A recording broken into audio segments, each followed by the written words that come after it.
Magandang tanghali mga lods, no. Ngayon pala, no, dito sa overpass na to mga lods, mag-ingat-ingat kayo rito, no. Dito sa overpass na to, ang daming mandurukot dito, guys. Daming mandurukot. Kaya yung may mga dala-dala kayong cellphone, bag, wallet, wag nyong ilalagay sa likod. Lagi nyong nasa harap, lalo na pagdating na dito, guys.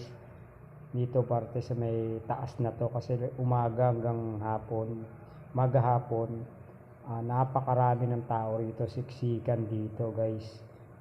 So ang gagamitin nila dito, babae, sisiksikin ka ng babae, hindi mo alam nasa likod na pala yung mga lalaki, no? So hindi lang sila tatlo, hindi lang apat, marami sila, guys. So kaya mag-ingat-ingat kayo rito, no. Ingatan nyo lahat ng gamit dito sa monumento to mga lods, terminal ng carousel, mismong monumento. So dito pa lang susundan na kayo rito bago kayo umakyat hanggang doon sa may Sogo Hotel. So dito paghapon dito mga lods, siksikan ng mga tao rito, ang dami. So binidyoan ko lang to mga lods. Titignan natin kung may mahagip tayo ritong mga mandurukot, guys. So dito pa lang sa may McDo na to, guys, ang dami nila dito. Dito sila nakaupo pag may mabibig kami dyan, guys. So may poste na yan. Dami yung poste na yan. Dyan sila. So ngayon tanghali kasi, guys, wala sila. Siguro mga tulog din. Dalawang beses na rin ako nadukutan dito mga lods.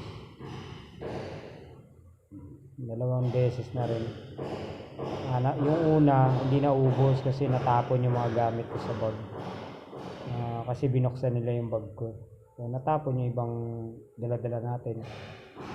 Kaya dito, guys, alerto kayo pagdating dito sa may Sogo Hotel. Ang dami dito sila natutulog.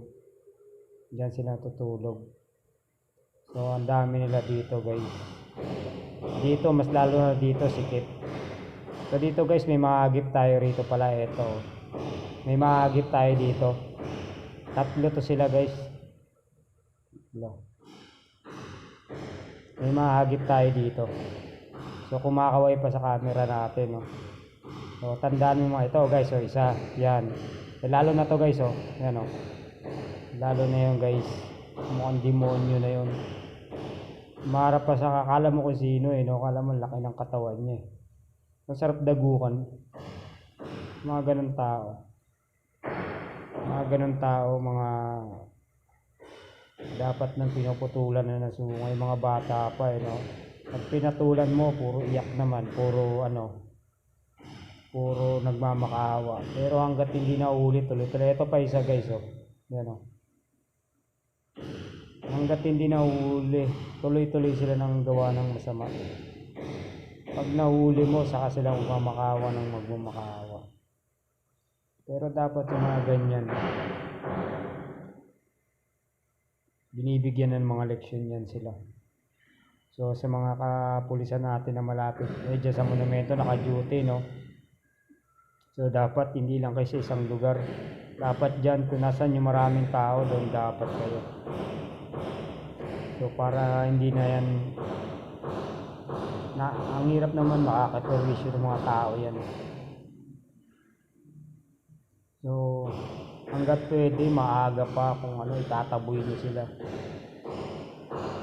Tataboy nyo lang naman mga lods, dahil hindi yan sila nakakaawa, nakakainis yan sila lahat. So hanggang dito na lang mga lods, no. So maraming salamat. Ingat-ingat.